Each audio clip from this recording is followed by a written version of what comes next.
Okay. Assalamu alaikum and good morning. As Kester said, my name is Mohammed Ali and I run a charity called QED Foundation based in Bradford. Before I introduce my distinguished guest speaker today, I just want to say a couple of things. And I'm honored to be asked to introduce a keynote speaker last year, which was Yasmin Ali Bai Brown, and this year, Professor Al-Hassani. Just 2 points. One is MACFEST. I'm very proud to be associated with this setup, which is led by Kester Shiraz. I was, 50 events over 16 days. A wide range of subjects are covered, different locations, different geographical locations as well. And Kester has done a marvelous job in leading this, and a small team of people. So I'm very proud to be associated with MACFEST, and I'm sure it's go from strength to strength. So well done, Kesra, well done the team, and I'm really hope that it's from strength to strength. Secondly, I want to make a point about community relations, because the second part of Professor Al-Hassani's speech is future of community relations. And I've been personally involved in community relations for 35 years, starting in 1983 with Bradford Community Relations. After a short career as a scientist working for a pharmaceutical company, I gave up that and started working in community relations. And I'm really delighted to hear the views from Professor on that subject. To me, I think over the last 35 years with QED and other organizations, community relations is improved when you have less poverty and disadvantage in society. And I think this is what we have been doing for the last 30 years through the work of QED. We've been trying to get people into employment because, the unemployment affects ethnic minorities and in particular the Muslim communities disproportionately. So over the last 30 years, we have trained 135,000 people in getting them to employment, which involves English language training, CV preparation, work experience, interviewing skills, and putting them into employment with different employers. At the same time, we have done a huge number of projects with employers, public and private sector employers, because employers have said to us they can't find people from ethnic minorities. So we help them to how to go about recruiting, retaining, and developing an ethnically diverse workforce. And we have worked for at least 1,000 individuals from right across the country, although we are Bradford based, but we work across the country. And part of the training that we've done with employers was about, understanding the communities. And we used to talk about Hinduism, Sikhism, and other religions, and Islam as well. And when it came to Islam, you could see the atmosphere change within the a small group, because there's a lot of perceptions. So we have a huge perception reality gap to fulfill. So I have got a personal experience of working with employers. So I think this talk by Professor is very relevant, and I'm very keen to hear the views. And I'm very privileged to introduce Professor. Let me give you a little bit of background of Professor Al-Hassani. Professor Al-Hassani is the president of the Foundation of Science, Technology and Civilizations in UK, and Emeritus Professor of Mechanical Engineering and a professional fellow in humanities at the University of Manchester. He was awarded the fellowship of the British Science Association for his work on the promotion of science within the Muslim culture. And I think he's much better known for his founding the portal muslimheritage.com. He's published numerous papers in international journals and books, editor of the book 1001 Invention, The Enduring Legacy of Muslim Civilizations, which is published by National Geographic with a foreword by His Royal Highness Prince Charles. He received numerous international awards and was repeatedly mentioned amongst the world's most influential 500 Muslims. So I think what better can you say, about Professor than this? This is so we're honored to have him today, and he's going to speak for half an hour, and that will be followed by about 10-15 minutes question and answers, and we have to finish by 11 o'clock. So I'm privileged to introduce Professor Al-Hassani. Thank you. Thanks very much.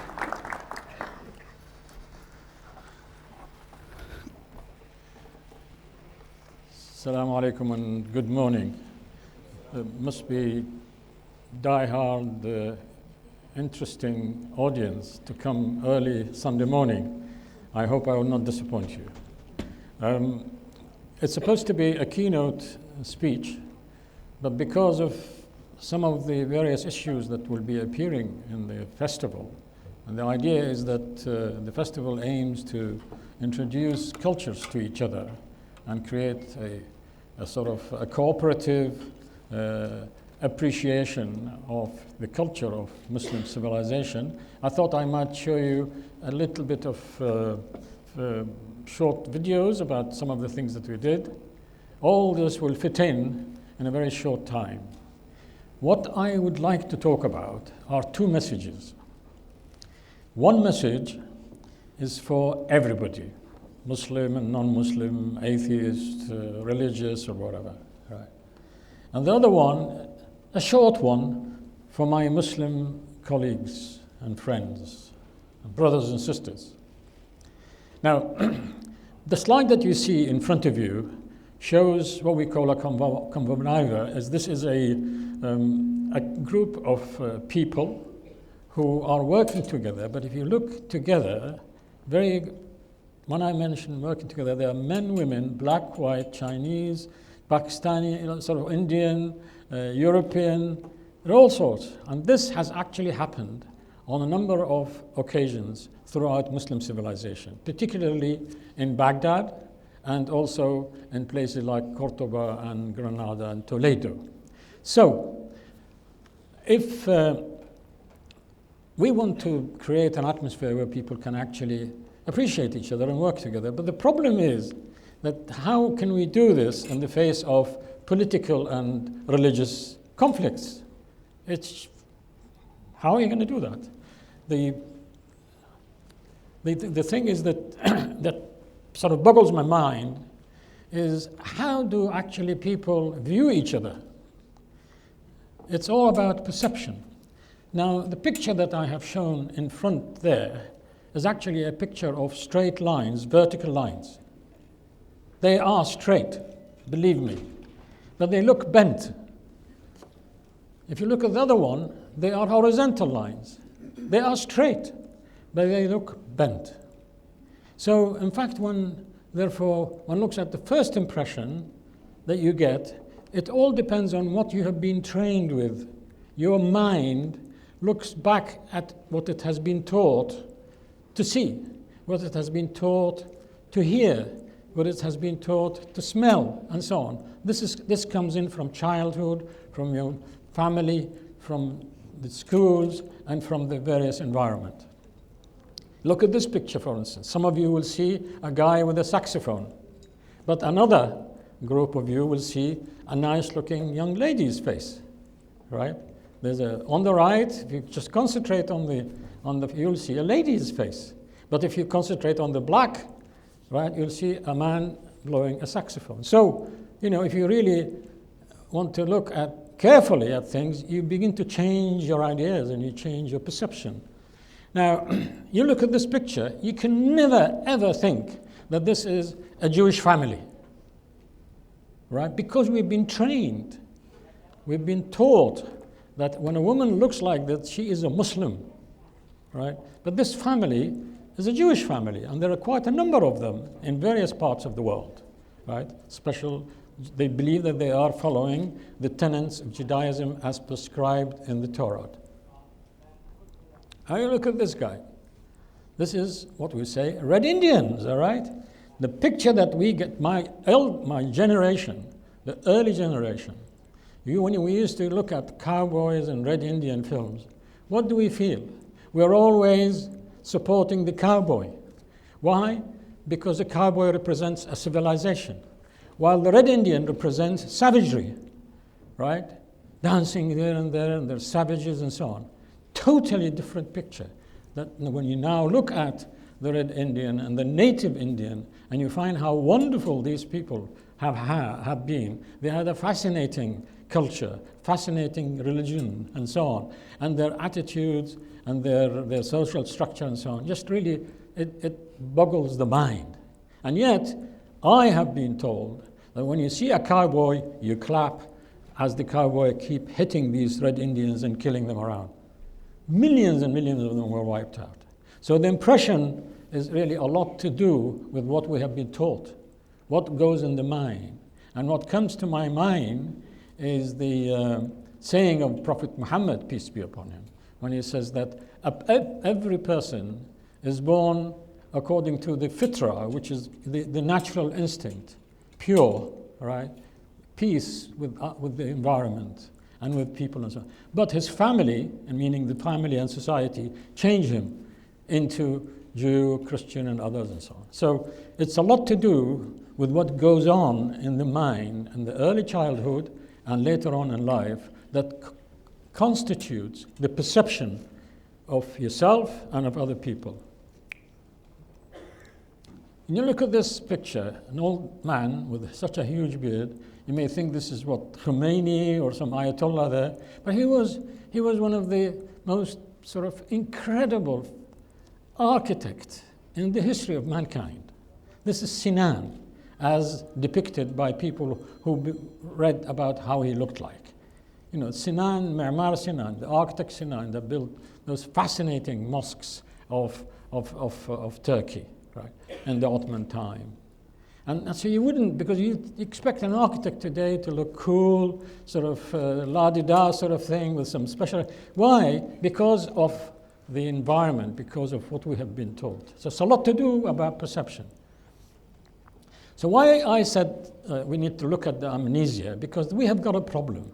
We have a gap in our mind about many things, and also we have some of the wrong information that have been fed into us that make us behave in the way we do. Now, the common perception, for instance, we say dark ages, right? You look at the schools and you look at various arts and media, you'll find that there is generally about 1,000 years gap in our mind in terms of the civilization, in terms of how things have come to us. When you look at timelines and so on, you find there is something called the Dark Ages, right? Medieval ages. It's about 1,000 years, and that's missing. What do we mean by missing? It's just that they say there was dark and there was plagues and people were uneducated and they hardly had any technology or science and so on. And of course this, as we know, as you dig deeper, you begin to see much more into it. So if you look at every subject, particularly the science subjects in our schools, right? Physics, chemistry, mathematics, biology, right? Engineering, you'll find there is this sort of gap of about 1,000 years. Why I say that? Because if you put the names of the inventors and the discoverers of that knowledge and put them on a timeline from textbooks, you take the book of physics, any mention, any name of people like Newton, Maxwell, and others and so on, you put them, you find two characteristics. One is that they are mainly Western, European, right? And the other is that there is a gap in their names. You have a lot of names recently, and then there is about 1,000 years missing, and then there were some Greeks and so on at the past, like Pythagoras and Archimedes. Take a book which was very popular in a couple of decades ago. And that book tells us that the scientists and inventors throughout history, and it's a coffee table book meant for people to examine and enjoy so that they can discover where all these scientists and inventors come from. Right. Each 2 pages in this book are about one scientist or one inventor, right? So page 1 and 2 is about one person, 2 and so on. So you go to the page 15, right? So it'll be 1516. 1516, this is Archimedes. Archimedes. And if you look at the year, it says 287 to 212 BC, before the Common Era, right? The next page Next page is Johannes Gutenberg, right? And if you look at the years, it's 1400 to 1468. Now, what happened during that time to the brilliance of humanity? Where were they? Was there any inventor? There were no great people around in that? It's missing. So this is why I say it's an amnesia, because that is going straight into my mind and your mind, and that is a reliable book, right? And then you go to Da Vinci, right? And then,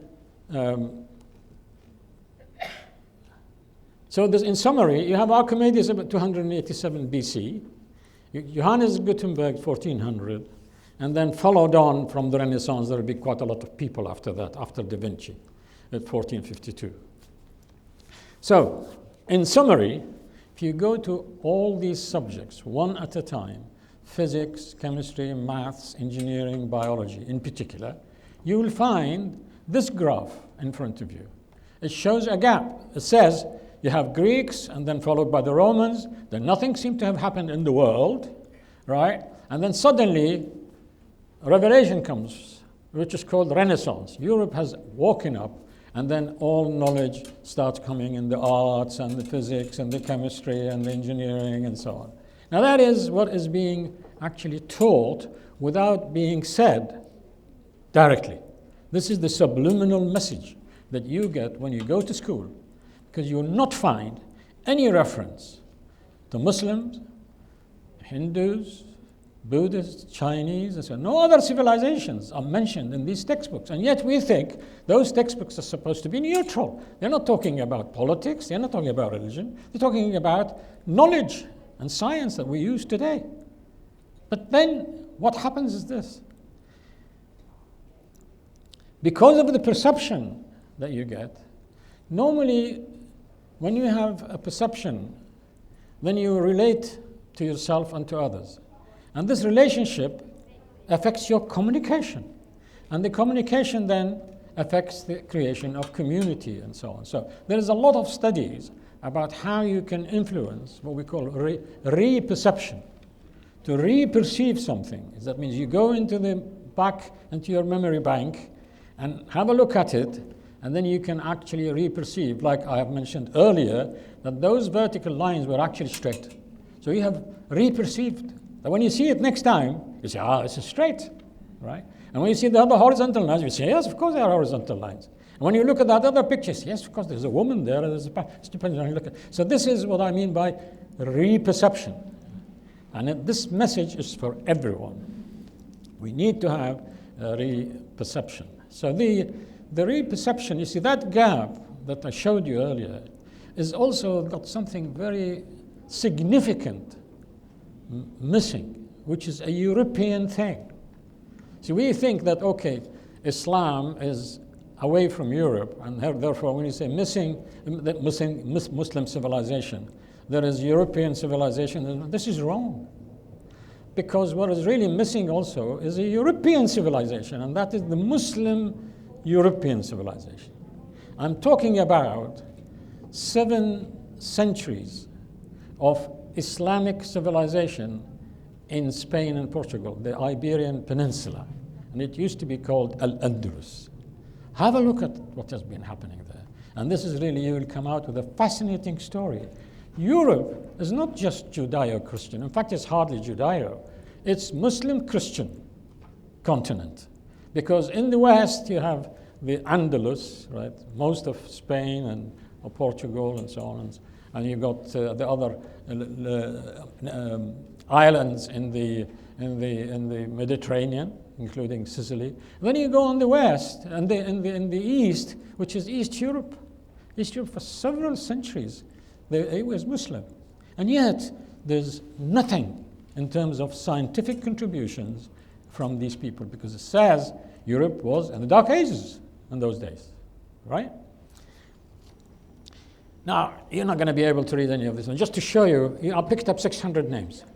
And those names, if they were alive today, they'd be members of the Royal Society in London, because they were distinguished scientists, distinguished people. right? They're including men, women, and including Muslim and non-Muslim, right? But they're missing. You cannot find them in any of the textbooks. Next one.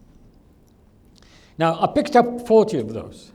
And if you use the Nobel Prize criteria, then they will have no problem in picking those to be giving them Nobel laureates. Not to speak of politics today, the Nobel laureate, unfortunately, some people accuse it to be highly politicized, and therefore they probably have hardly any chance because these people they were people of faith, men and women, right? The red ones I put there, including women. And speaking about women, well, in fact, those textbooks, in terms of science, there's not a single woman in those textbooks, in physics, and chemistry, and maths, and biology, and engineering. European, but men. Right. So, of course, during that time, there were great women in other places in the world. And this would be a subject that I shall be looking at in detail on the 20th of January at the Museum for Science and Industry. Apparently, because of this online booking, it's all been booked, but I have a feeling that they're going to be changing the room and they're allowing other people. So I suggest that you and your friends could try to go there and you'll find a place. So there are great women that we should be aware of. You know, I'm not talking about the position of Muslim women today, because the Muslim women of today, they are at the end of the decline of Muslim civilization, and they're worst treated. But when the Muslim civilization wanted to speak, I have a theory, and I've got a book on the subject which will soon be coming out, on the subject of women of science, medicine, and management. I have a theory that one of the main factors of the decline of Muslim civilization is the change in attitude towards women that happened amongst the Muslims when Muslims began to be influenced by Europe, by the Indians, by the Persians, and the Chinese. When this mixture, it has changed the perception of how a husband and how a leader of a family should be.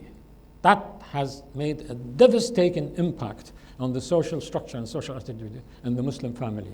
And unfortunately, the decline of the position of Muslim women there. But during the rise of Muslim civilization, from the time of Muhammad, peace be upon him, upward, you will find that women were the holders of Muslim civilization. In all walks of life, not only becoming mothers and so on, but they went into science, into literature, into jurisprudence, into becoming faqih, scholars of religion. It's incredible, really. The story it needs to be told. I hope that we'll be able to discuss some of it in that book. Now, I'm showing you that this sort of video, right? This is a machine which we have extracted from manuscripts, right? From French archives and also from the Arabic archives. This shows animations of what we think the clock that Harun al-Rashid, Caliph Harun al-Rashid, at the time of the Abbasites, the famous Caliph of the 1001 nights, right? They only know about 1001 nights, but unfortunately there's no 1001 inventions. We've got a book on the subject now called 1001 Inventions. However, you see how sophisticated this is. The stories say that when Caliph Harun al-Rashid sent this gift, he sent it with two more gifts, right? One of them is a small white living elephant called Abu al-Abbas, right? And another one is a huge marquee like this, made out of silk. These are sort of some very strange, unique, innovative gifts. The clock there, when it got assembled and they say the team that went to assemble it included also a non-Muslim Jewish guy who knew how to do this, and he assembled it there. But that was a common thing in Baghdad. You find, in fact, description of such clocks in Imam al-Ghazali's book to explain Al-Qadr, and that things are not, and shows you how things work from one event to another, like a toppling domino, the chain of dominoes toppling. He explains to you how this machine works to the people. So it means that these people in the public domain at the time, they knew how this clock works, because he was using the example of such a clock to explain how events take place. One event creates another event, creates another event. This is effectively that sort of machine. Now, I'm going to show you some other sophisticated things, like this one, right? It's another clock, right? But it works on some principles in mechanics, right? No mention of the names of these people. Next one. And then you have this famous fountains that used to work automatically and change shape. A fountain changes shape, right? Nowadays, you go to places and they take pride in making fountains change shape automatically, right? But you got 1,000 years ago, more than 1,000 years ago, of Bani Musa in Baghdad. They designed such fountains, but the machinery underneath it that makes it work is very sophisticated, and it only works by water, right? It's just these machines work by. This is a machine that we discovered by reading their work. It has got worm and wheel, it's got propellers, it's got rotation. So they are sophisticated, and they show you that these are the elements of the early industrial age that are there, and they were in gardens. Now, machines that we think started with the Industrial Revolution, they were actually quite sophisticated, and they were across the Muslim world at the time. Like this one, it has got sort of 6 scoops to take water continuously. That means it has a cam, it has connecting rods, and so on, right? And then you've got to look at this pump that was done by Al-Jazari at the year of 1206. This pump is a reciprocating pump. It's still used. Such pumps are still actively used today to pump silt and water and so on from the sea and from wells, right, and rivers. So, and then later after him, famous scholar called Taqiyuddin al-Rasid in Istanbul, originally Syrian, but he was given a huge opportunity by the sultans of the time to set up an observatory. He has clocks, and he also made that machine that showed you earlier, that pump, into 6-cylinder pump. Those of you who know how cars work today, right? They work almost on a similar principle, but it's the reverse. You have 6 cylinders, right? Pumps working up and down, but they have to be guided one after the other in sequence. They have to be controlled using cams and connecting rods. This was the year sort of 1545. Right, now, next one. Taqiyuddin, in his manuscripts, refers to a very sophisticated clock. This is a mechanical clock, not a water clock. It's like the one that works on gravity. The clocks that you see, the old clocks that work on pendulums or gravity. We've managed to actually read that manuscript, recreate this, and put it into 3D animations. Quite, so it wasn't quite dark in those days. Now, therefore, what we demand today, all of us, Muslim and non-Muslim, we must insist, in my view, the message is for everybody, that we should have a balanced curriculum in our schools and universities. We have to have other cultures' contribution into those subjects.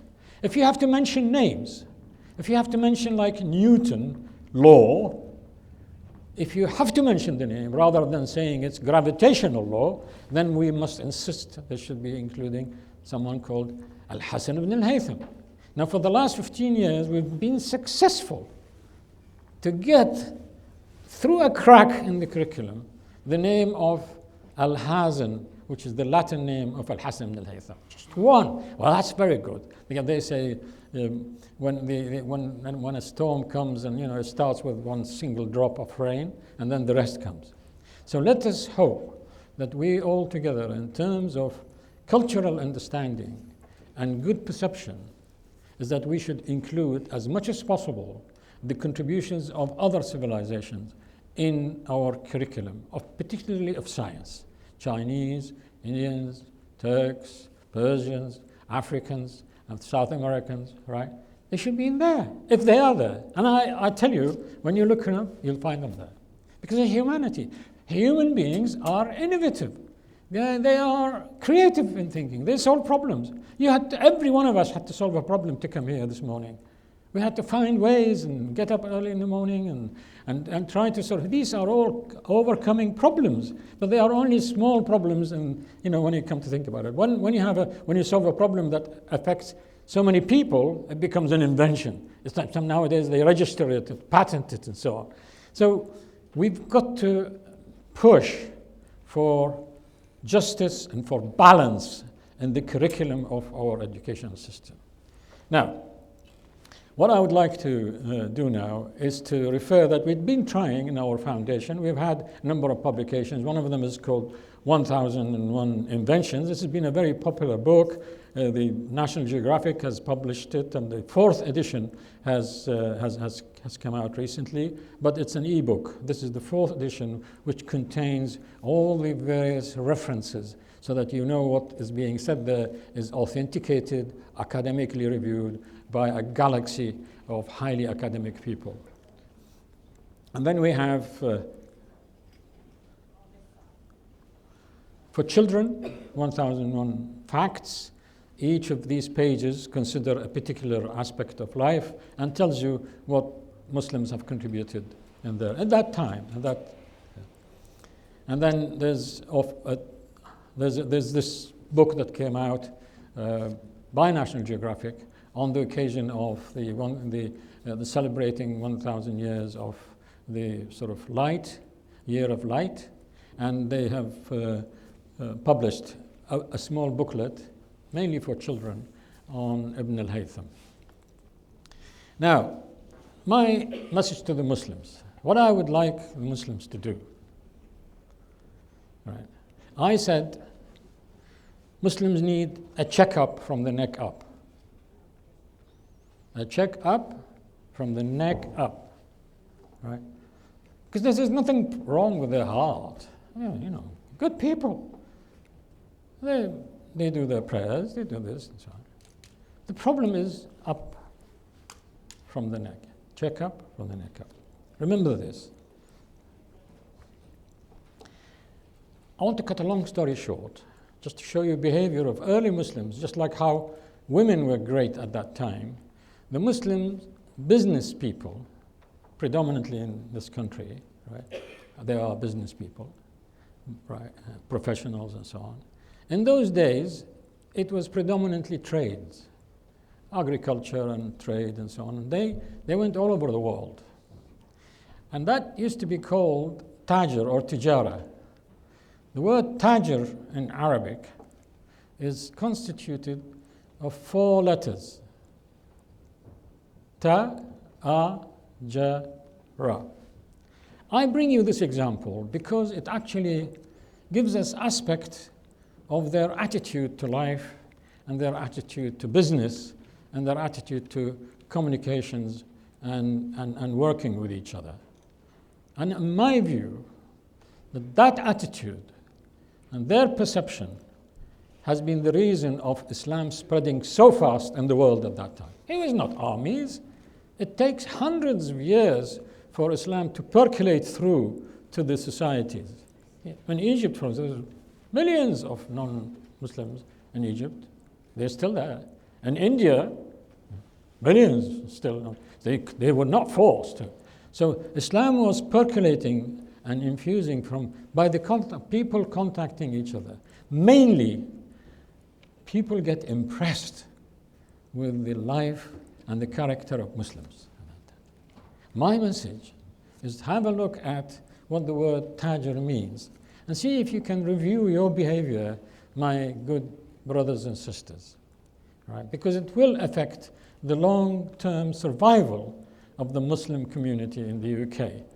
You don't want them to end up like what Muslims happened to Muslims in Spain. Right? Now, what do these Tajis do? They do their prayers. They do their, like you do. They do your prayers 5 times a day and so on and fast. Just let me just get back to a speech that Ali Izzat Begovic, I know we have a great presence of some Bosnians in here. Ali Izzat Begovic was the first president, may Allah be pleased with him, of Bosnia and Herzegovina. Now, he was invited to Cairo to be given a great gift, an award, the Golden Shield of the Nile. When he arrived there, they did it in the Al-Azhar University, so there were great scholars, right? They were all sort of sitting in front of him, and the president and ministers and so on. It was a great occasion to celebrate him. He stood up, he said, let me please say, I have 3 questions to give, and that would be my speech. What are these 3 questions? He said, Muslims, the first verse in the Quran, which was revealed, and they all know, it says read. He says, Muslims don't read now. They don't read. The highest illiteracy in the world comes from Muslim countries. Why is that? The next question he says that we are told that the prayers, salah, is a timing thing. It cannot miqata, it has to be done on time. 5 times daily prayers. And we are supposed to be the people in this earth to be the most respectful of time and punctuality. He says, why is it that Muslims are worst in timing and punctuality? Right? Now the third one, you may be surprised. He says that we are repeatedly told that Islam concentrates on cleanliness. And there is a specific hadith of the Prophet, peace be upon him, which says that cleanliness is half of faith. Shatrul Iman, half of faith. Or Nisful Iman. And he says, why is it that Muslims only clean themselves and they don't care for cleanliness around them? Right? Now that's my comment now. I say, all you need to know whether he was right in this question is just go to mosques and look at their toilets. Right? Look at the timing and punctualities of machines, right? Of people. And then you look at how many Muslims actually read. How many books do you read in a month or in a year? So these are serious questions. They come in under a checkup from the neck up. Muslims concentrate on rituals. They think it's all fine. But those great tajers, those great business people, men and women, they had more than just doing their prayers because they were mindful. The first letter ta is from taqwa. Taqwa is being mindful of God, mindful of Allah. Wherever you are, Allah is with you, watching you. You don't cheat. You don't, there's nothing hidden. Just give you a very simple example, right? An accountant firm in Paris, right, led by a lady, and she was told that in the north of Paris, that's where the Muslims are and the Moroccans, there's a grocer there, and this grocer seemed to declare all his cash to our account, and he doesn't hide any of his cash away. She said, oh, that's very good. Let me go and see him. She went there and saw, and she introduced herself. She said, I'm the boss of that. And they, is it true that you don't put any of your cash aside, whilst you can do so? Our job is to try to reduce your tax. Yeah? Our job is to try to reduce your tax. And the easiest way of reducing tax is not to declare all your income. All right?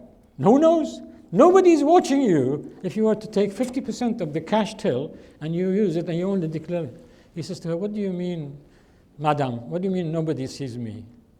She said, well, just, you're on your own. He says, no, there's someone who is watching me. Mindfulness of God. taqwa. She says she was stunned. Imagine if Muslims behaved, or the world behaved in this way, that you don't need a policeman, you don't need a watchman, because you're honest, because you believe in Allah is watching you. And since you have given a promise to your government that you are going to be paying tax, then you keep that promise. All right? So that's just a simple aspect. So that taqwa, the mindfulness, is very clear in their behavior. People notice it. The next one is amanat, alif, a. Amanat means trustworthiness.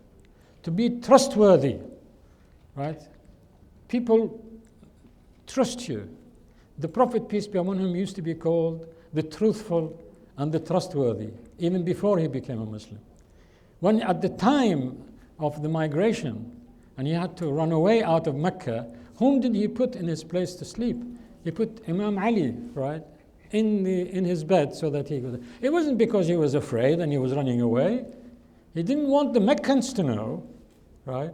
But the problem is, he had so many of their assets entrusted in him, in his house and in his place. They have to be returned to their owners. And if he tells them, I'm going, return, they all know then, and there will be a problem. So he had to sneak out of Mecca, putting Ali in his place. And then when they knew, they were worried about their assets, and Ali gave them back their trustworthiness. The next one is jasarat, right, or jar'at, courage, bravery. You need courage to make decisions in business. You need courage to maintain away from illegal practices. You need courage to maintain your prayers. You need to give me courage and patience to be good, right? To forgive. These are various behaviors and characteristics. And then the other one, the last one is mercy, rahmat, ra from rahmat. Rahmat, to be merciful to the client. In business, unfortunately, we now have a world run by businessmen who are more like wolves. We are bringing out wolves in our schools. Competition as against cooperation. Selfishness as against selflessness. These are issues that are destroying the world today. Right? And yet, when you go to that part of Muslim faith, unfortunately, Muslims are not aware that their iman has to be transferred into action. Al-imanu ma waqara fil qalb wa saddaqahu al-amal. The iman is defined as what is precipitate in the heart, but it is testified and shown through work. And the work has to be useful. Every verse in the Quran which brings in the word alladhina amanu, those who have faith, they are linked. This verse has always got two. Those who have faith, and then وَعَمِلُوا الصَّالِحَاتِ الَّذِينَ آمَنُوا وَعَمِلُوا الصَّالِحَاتِ. Iman is input inside, but عَمَلُ الصَّالِح, useful work, useful deeds, useful conduct is the output of faith. That's the balance. Unfortunately, Muslims don't realize the huge problem they have is they do not control their deed, not according to their faith. And you find that in our daily practice, between ourselves as Muslims and with non-Muslims there. So I have come to the end of my message to Muslims. And those of you who want to have some more about Muslim civilization and the work we do, you can visit those three websites. And thank you so much for inviting me. I wish this festival resounding success. It's wonderfully started yesterday. And when you look at the program, you'll find there are some fascinating lectures and presentations and exhibitions. And thank you for coming early this morning.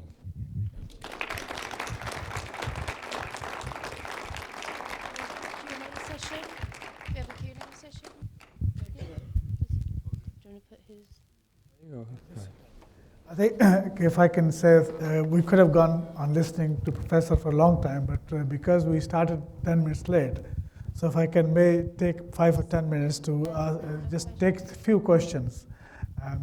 One thing which I'm going to take away with this is the acronym TAJIR, the 4 things. I think you need to come up with something with I as well, Professor. No, there's no, in Arabic, it is 4 letters. This is why when you look at the word, I see. the letter I put it in small. I see, okay, right. Because in Arabic, there are 4 letters. Any hands up for questioning? Let's take 2 questions at a time. This gentleman and one behind. But can you please be quick, be precise? Yes. Many thanks for Professor Hassani. Bismillah, mashallah. Always he is a leader in these things. And I would like to mention that about any tradition or behavior to be changed, we need 3 pillars. Number 1, the idea. Number 2, the model. Number 3, the environment. And how can we change any behavior of the Muslims without these 3 things? And I think the examples should be the ulama and the leaders.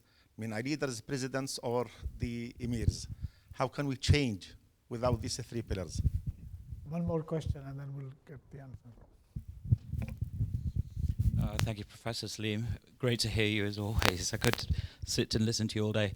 I just wanted to know a little bit more about, you were talking about the contribution of women in Islam over the ages, and that you were bringing out a book. Could you tell us a little bit more about that, please? These 2 questions, and then very briefly, and then we'll take 2 or 3 Okay, more. thank you so much. Sheikh Majdi, of course, a well-known scholar, and most mosques in the Northwest know him very well because he is a very vigilant speaker as in Friday sermons, and his great work for Palestinian refugees is well established. So his questions are really very, very important. Is this how we're going to go about it? Frankly, I'm not an expert in terms of social change. What I have given you is just observation. I've given you the symptom. It does require Muslims to sit together and reflect upon themselves. I'm reminded by the Japanese. In Japan, they were totally decimated by the Americans. Right at the end of the war, they suddenly woke up with 2 atomic bombs. Finished them, right? And they were wondering, why was that? They asked a number of questions. One of them was, they didn't say, why do the Americans, they are haters, they are enemies, and they keep speaking and pontificating like Muslims do nowadays. Everything is, they blame the Americans, they blame, no, but of course people have, you can't blame the shaitan for doing what it's doing.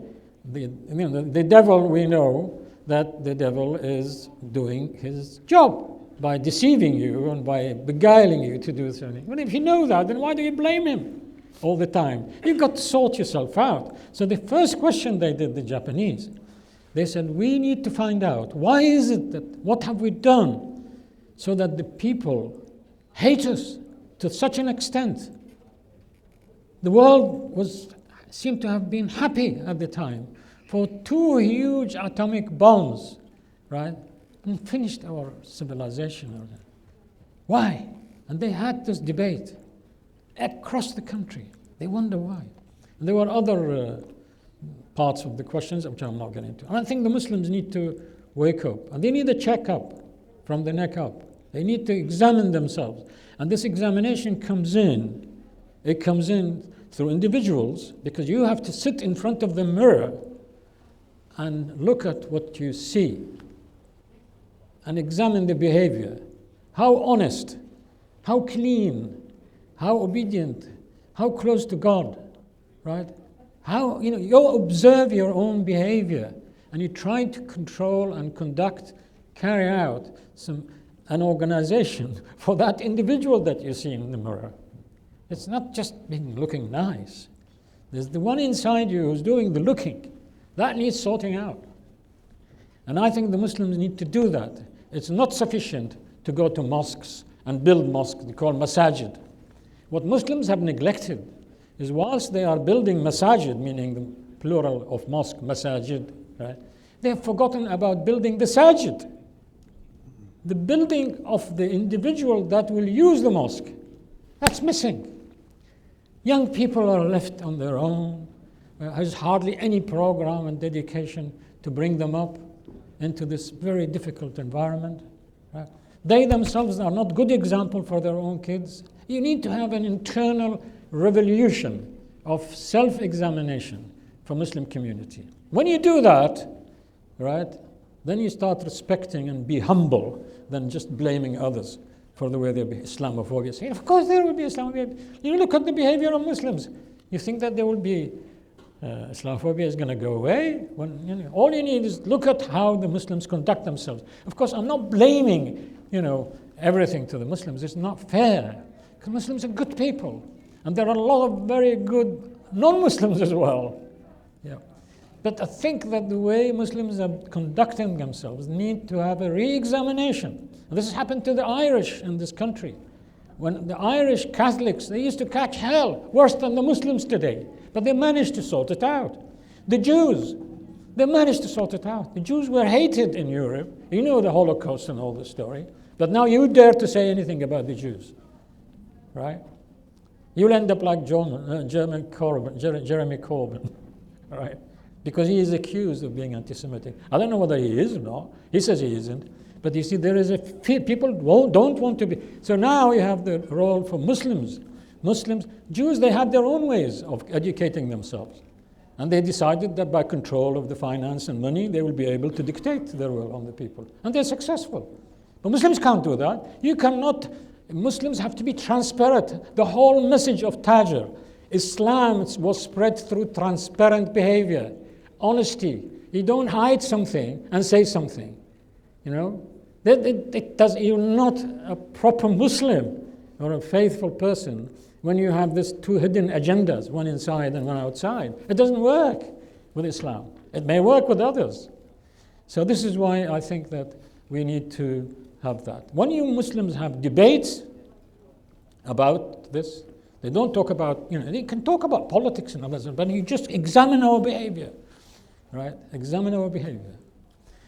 Now, the next question from Dr. Anis. I still remember that.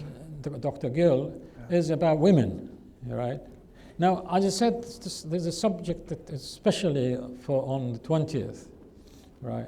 I don't know whether you're going to be able to make it on, so it's going to be about the role of women. In my humble view, is that women, the Muslim civilization was carried on the shoulders of women. You may be surprised at this. The book recently came out of many volumes about just women who narrated hadith. That means women of scholarship. That means they are reliable in their conduct and their behavior in such an instance. Because to be a narrator of hadith is a special characteristic, to be a transmitter of the sayings of Prophet, peace be upon him, in terms of honesty and in terms of knowledge and so on. Otherwise you will not be able to transmit. People will not take it from you because you may have a problem. That's why they say Sahih al-Bukhari. Why? Because he said, he has to scrutinize the character of the transmitting person. So, there are 8,000 muhaddithat, 8,000 in that time of women who narrated hadith. And these were roving around the world. They traveled to convey the good conduct and behavior so that they tell people what the Prophet, peace be upon him, used to do. These were women from Spain. All the way they traveled to China. Right? So, imagine this is about the religious part of Muslim civilization.